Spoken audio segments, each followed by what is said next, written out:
Welcome to the Folktale Project. This is Dan Scholes. This week we wrapped up our story of The Little Grey Mouse by Countess Sophie de Ségur. And to finish out the week, I'm going to do one of my other favorite things, which is take a look at two tales which share the same story. In particular, a story of La Fontaine and Aesop. In this instance, we're going to look at the miser who lost his treasure. We're going to start with Aesop and move on to La Fontaine's. This is one of those that La Fontaine calls out the fact that he has taken this story from Aesop, as you'll see. This is The Miser. A miser sold all that he had and bought a lump of gold, which he buried in a hole in the ground by the side of an old wall, and went to look at it daily. One of his workmen observed his frequent visits to the spot and decided to watch his movements. He soon discovered the secret of the hidden treasure, and digging down, came to the lump of gold and stole it. The miser, on his next visit, found the hole empty and began to tear his hair and make loud lamentations. A neighbor, seeing him overcome with grief and learning the cause, said, "Pray, do not grieve so, but go and take a stone and place it in the hole, and fancy that the gold is still lying there. It will do you quite the same service, for when the gold was there you had it not, as you did not make the slightest use of it."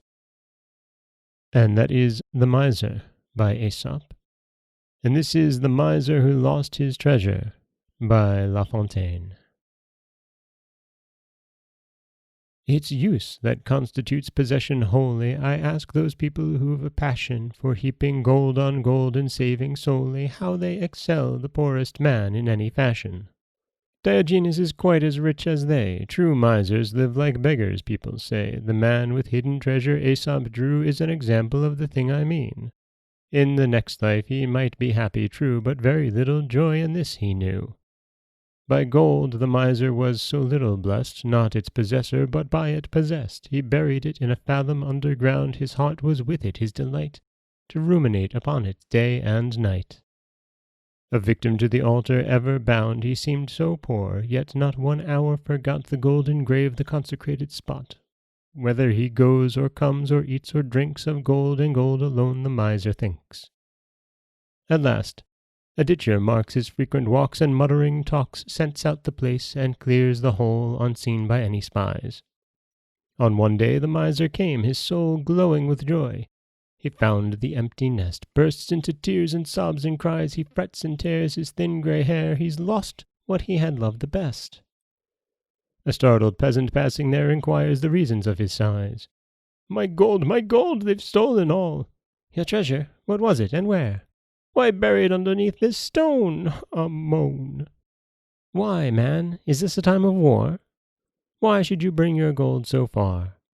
Had you not better much have let the wealth lie in a cabinet, where you could find it in any hour in your own power?" "What, every hour? A wise man knows gold comes but slowly, quickly goes. I never touched it." "Gracious me," replied the other, "why then be so wretched? For if you say true you never touched it, plain the case. Put back that stone upon the place, 'twill be the very same to you."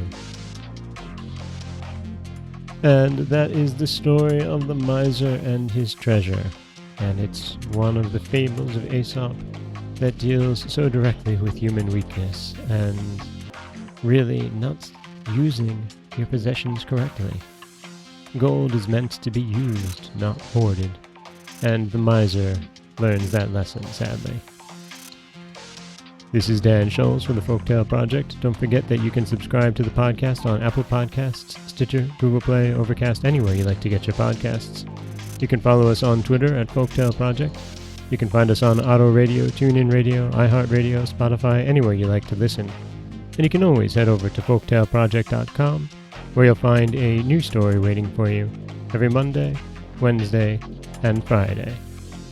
Next week, we'll be back with 3 new tales. As always, Thank you so much for listening.